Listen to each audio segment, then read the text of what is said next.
Hai, selamat pagi, kembali lagi di program Inspire.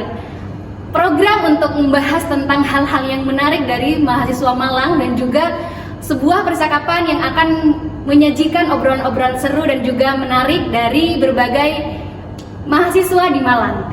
Namun sebelum lanjut ke seksi selanjutnya, izinkanlah saya untuk memperkenalkan diri karena katanya tak kenal maka tak sayang.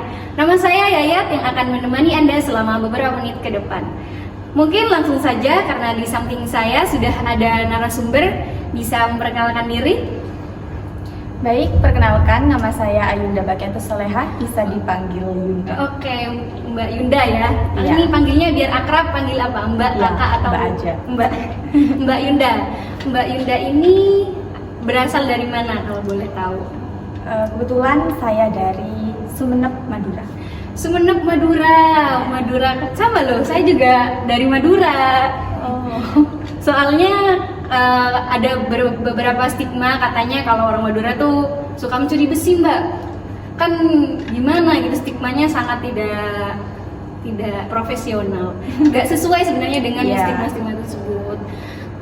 Dari Mbak ini mungkin bisa kita ketahui ya bahwa sebenarnya orang Madura tuh nggak senegatif yang mereka pikirkan. iya, mereka kurang kenal lebih dalam aja mengenai Madura. Oke, Mbak ini dari fakultas mana? Dari kampus mana? Saya dari Universitas Islam Malang, Fakultas Keguruan dan Ilmu Pendidikan di Prodi Pendidikan Bahasa Inggris. Prodi Pendidikan Bahasa Inggris. Kenapa Mbak bisa ada niatan untuk mengambil prodi Bahasa Inggris? Karena menurut saya, sebetulnya jurusan saya yang sekarang itu tidak linear ya dengan jurusan saya ketika masih di SMA. Akan tetapi saya lebih suka dengan bahasa Inggris dan saya menyadari bahwa passion saya itu ada di bahasa Inggris, dan itu yang membuat saya termotivasi dan yakin untuk mengambil prodi Bahasa Inggris. Kuliahnya di Unisma. Iya, di Unisma. Di Unisma. Kenapa Mbak memilih Unisma itu? Maksudnya kan masih banyak lah fakultas kampus-kampus yang mungkin prodi bahasa Inggrisnya itu bisa lebih mumpuni atau mungkin bisa lebih menyajikan hal-hal yang menyediakan wadah untuk mengasah skill Mbak ini. Sebenarnya yang pertama itu saya sempat daftar di UIN, tapi ketika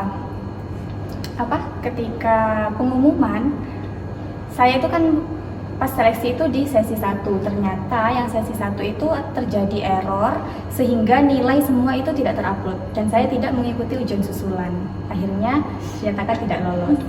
Nah, dan pada saat itu jalur terakhir di negeri itu udah nggak ada, soalnya saya ikut hanya jalur mandiri saja. Jalur mandiri saja. Iya.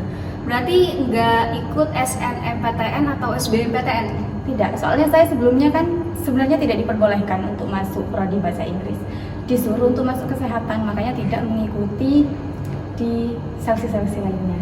Kadang memang kebanyakan orang tua itu menginginkan sesuatu yang kayak hebat kelihatannya Iya. di mata orang. Kan kalau di mata orang-orang jurusan-jurusan yang hebat ini kayak kesehatan, Iya. perawatan, hukum. Padahal ada banyak sekali fakultas-fakultas dan juga program studi yang menyediakan atau menyajikan lebih baik dari fakultas-fakultas tersebut. Betul sekali. Dan juga untuk lapangan kerja kayaknya ini ya lebih fleksibel kalau yang Iya. lain. Kalau misalnya kesehatan kayaknya kalau nggak dokter perawat. Oke. Mungkin di kehidupan sehari-hari ini, kalau misalnya di luar kuliah, ada nggak Mbak kira-kira hal-hal yang kendala gitu sebagai mahasiswa, entah itu nggak kerasan gitu, mungkin nggak kerasan gitu di sini karena beda dari Madura. Ya, pernah kadang homesick itu mesti dirasakan ya oleh setiap perantau. Pernah, tapi ya bagaimana kita menghandle homesick itu sendiri. Oke, mungkin memang sebagai perantau ya Mbak, pastinya kita juga merasa ada kendala homesick, Iya. nggak kerasan di kota orang. Namun ya mau nggak mau karena kita di sini tujuannya untuk belajar gitu. Oke, mungkin kita akan lanjut untuk mengobrol, namun setelah jeda pariwara berikut ini.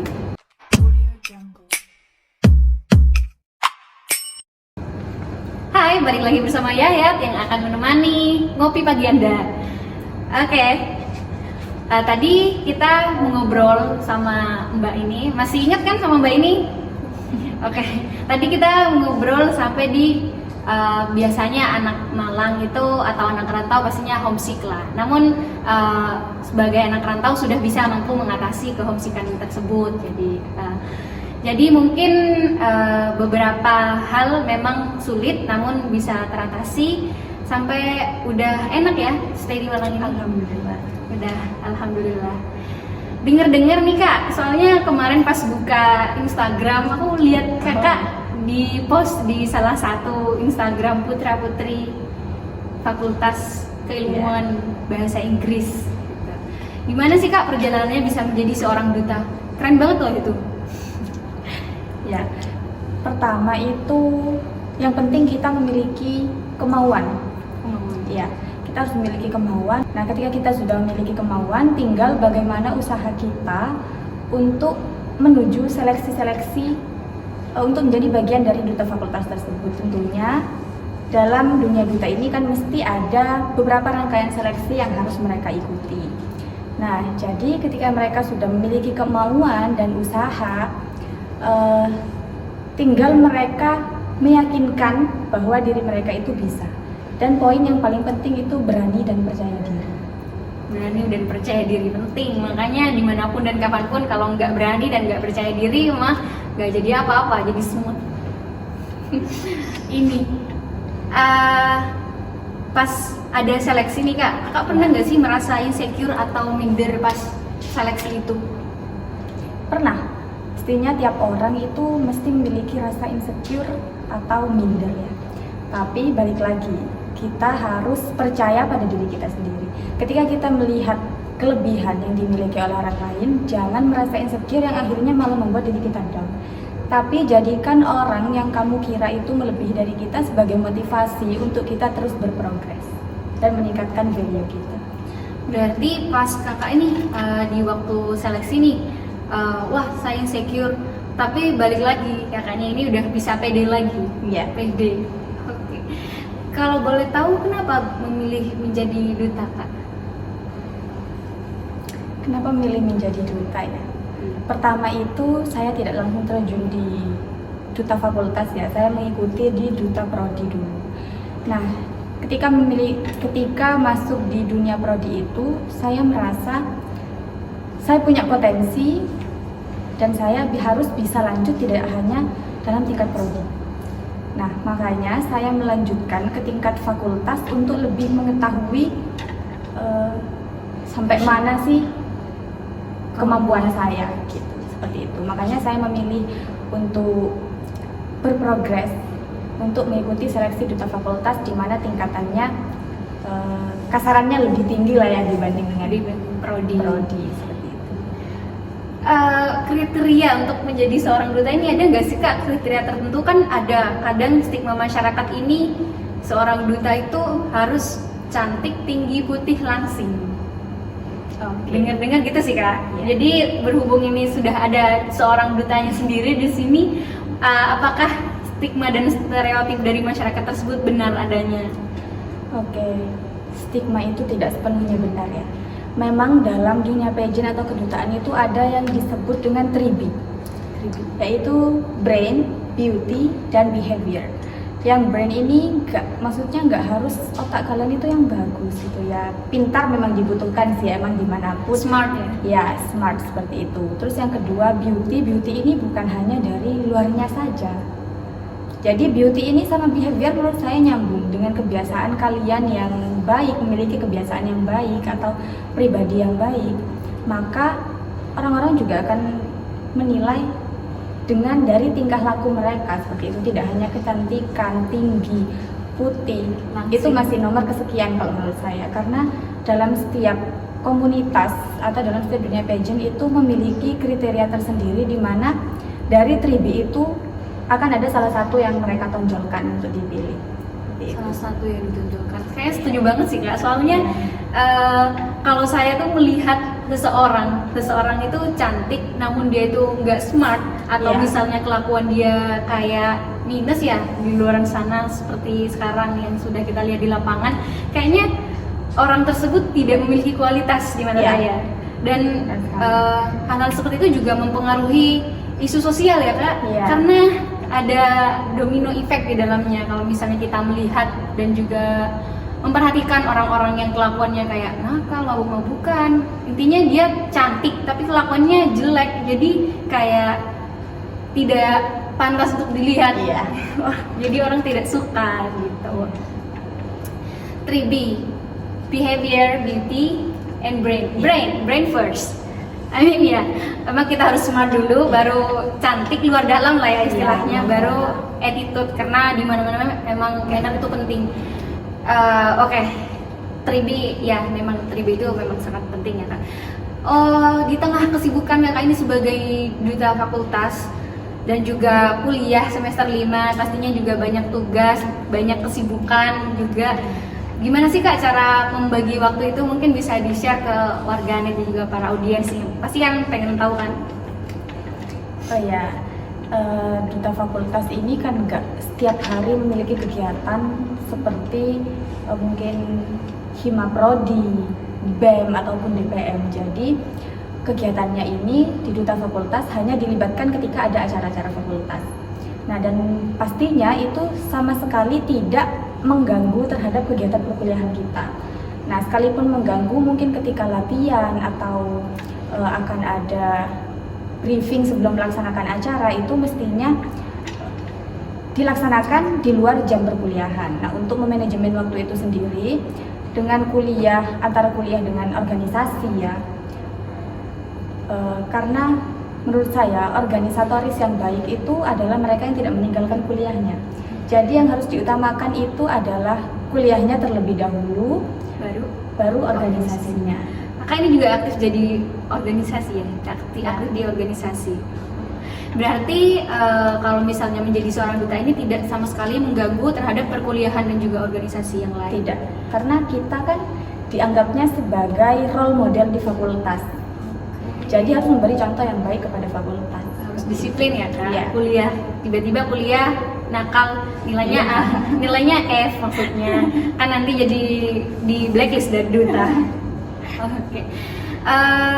Apa sih yang memotivasi kakak ini atau Mbak Yunda untuk menjadi seorang duta? Kan kalau misalnya kuliah aja atau ikut organisasi aja cukup.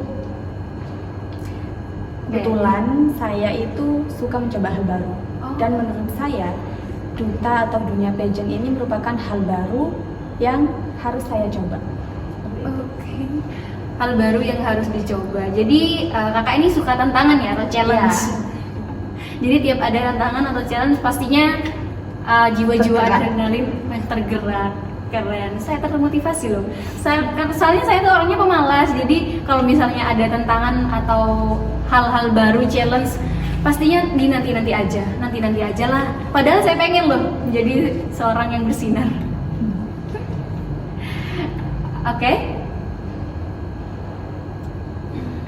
Terima kasih sudah memotivasi kita semua, karena jujur saya sangat termotivasi untuk bisa suka hal-hal baru atau suka hal-hal seperti challenge misalnya. Karena mau nggak mau dan juga lama-lama hal itu yang buat diri kita itu berkembang. Kalau misalnya kita nggak berkembang, ya buat apa kita menjadi seorang mahasiswa? Mahasiswa kan tujuannya menjadi seorang yang aktivis lah ibaratnya. Karena kita sudah mengobrol sepuasnya dengan Mbak Yunda ini, sangat menarik dan juga unik topik kita pada pagi hari ini. Mungkin akan ada jeda pariwara berikut ini dan kita akan lanjut setelah jeda pariwara.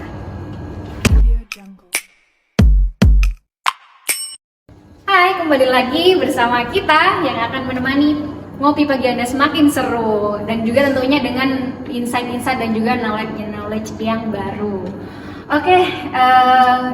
Sudah kita ketahui bersama ya bahwa Mbak Yunda ini sangat suka dengan challenge, terutama yang berhubungan dengan kedutaan, ya. Karena bisa membuat Mbak Yunda ini menjadi berkembang. saya sangat kepo ini sebenarnya sama satu hal. Apa sih yang didapatkan dari menjadi duta gitu? Benefitnya? Banyak sekali benefit atau keuntungan dengan kita menjadi seorang duta. Yang pertama itu adalah public speaking. Public speaking, oke. Banyak yang sebelum terjun ke dunia duta itu kayak mereka kurang pede, kurang percaya diri untuk berbicara di depan umum. Nah, ketika masuk ke kedutaan ini mesti akan ada materi tentang public speaking di mana kita dituntut untuk harus berani dan percaya diri berbicara di depan umum. Nah, kadang manusia itu memang harus dituntut agar terbiasa, harus memiliki tekanan tersendiri. Setuju. Seperti itu. Dan selain public speaking yang itu juga merupakan hal yang sangat penting ya, public speaking itu relasi akan juga kita dapatkan. Karena ketika menjadi seorang duta, tidak hanya relasi dalam kampus saja yang kita dapatkan, tapi relasi dengan duta-duta luar akan juga kita dapatkan. Jadi networking kita akan semakin luas. Luar biasa sekali ya. Yang pertama itu public speaking. Memang isu-isu pada hari ini itu public speaking ya, karena memang katanya public speaking itu penting. Iya.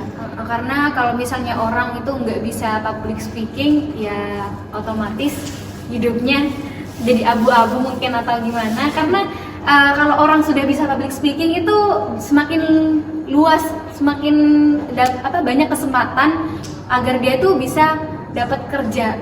Karena orang-orang yang bisa public speaking ini biasanya gampang dilirik ya. Sama tadi itu relasi. Jadi intinya ada 2 poin penting ya dari menjadi duta ini. Yang pertama benefitnya itu adalah public speaking, yang kedua relasi.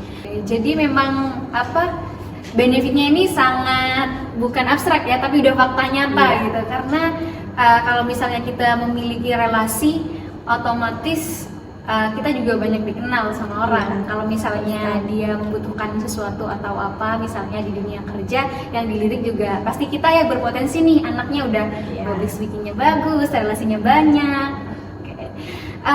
Kalau misalnya di kedutaan ini dapat menghasilkan uang nggak? Kasarannya gitu, bisa ngasilin finance nggak sih? Yang berpengaruh? Ya bisa. Karena ketika ada acara fakultas, mesti dari pihak fakultas itu meminta duta fakultas untuk ikut andil dalam acara tersebut. Seperti contoh yudisium, pengukuhan, pelantikan, atau mungkin ada seminar-seminar yang diadakan oleh fakultas, itu mesti meminta duta fakultas untuk ikut andil. Baik itu menjadi MC atau sebagai penyambut tamu dan lain sebagainya. Dan nanti itu mesti ada fee yang akan diberikan oleh pihak fakultas. Kalau boleh tahu nih, kalau boleh di-spill, biasanya fee-nya berapa sih Mbak gitu? Sampai Mbaknya ini suka menjadi seorang duta, otomatis fee-nya ya inilah, dapat cover up uang jajan lah. Kan kita anak rantau butuh uang jajan banyak biasanya. Lumayan sih, kalau dibilang banyak sih ya nggak juga, tapi ketika ada anggaran tak terduga gitu ya, kebutuhan yang tiba-tiba itu bisalah, tidak harus menghubungi orang tua seperti itu. Tapi untuk mengcover seluruh kebutuhan ataupun uang jajan belum bisa. Ya, belum bisa. Tapi bisalah sedikit membantu ya, biar tidak langsung dikit-dikit mak, dikit-dikit pak. Fee dari orang yang mengundang duta untuk menjadi MC atau misalnya penyambut tamu itu biasanya digunakan untuk apa Mbak? Dana tak terduga doang, di uang jajan atau kebutuhan tak terduga? Kalau misal dari pihak fakultas memberikan secara personal, berarti fee tersebut diambil oleh pribadi itu sendiri. Tapi ketika pihak fakultas hanya memberikan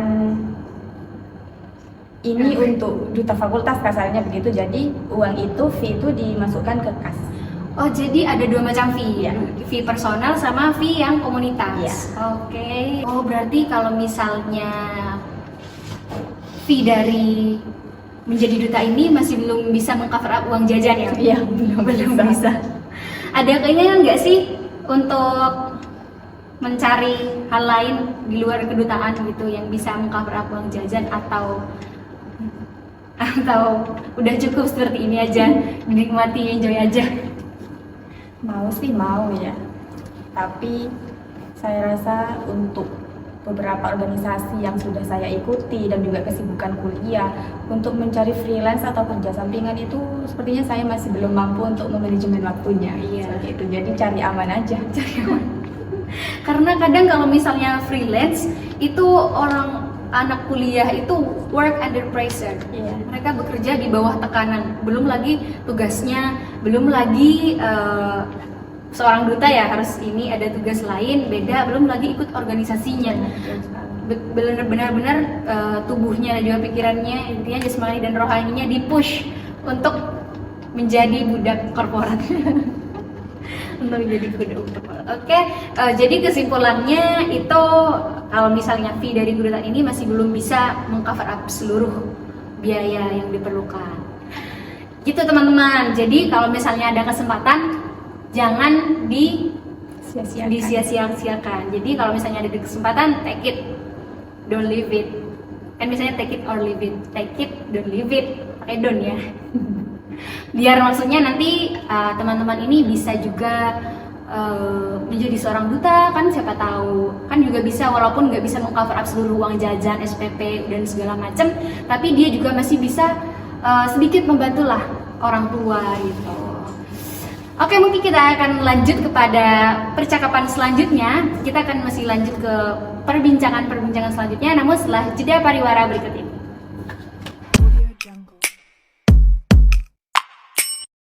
Oke, kembali lagi bersama kita tentunya untuk menemani ngopi pagi Anda semakin seru dan juga beberapa informasi unik dari Mbak Duta pada pagi hari ini.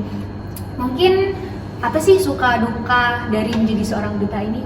Mbak bisa diceritakan sukanya? Membahas suka dukanya ya, mesti akan ada suka maupun duka dalam setiap kegiatan lah ya, seperti itu. Dan juga dalam setiap komunitas atau organisasi itu akan ada yang namanya problem, masalah. Jadi kita juga harus sudah siap menghadapi problem itu dengan problem solving juga yang akan kita sampaikan untuk menyelesaikan masalah tersebut. Sukanya, hal yang bisa saya dapat mungkin ya itu juga merupakan sesuatu yang menyenangkan untuk kita, seperti ketika kita dilibatkan dalam acara-acara fakultas, kan itu menandakan bahwa kita dianggap penting oleh fakultas, seperti itu, Dianggap baik ya.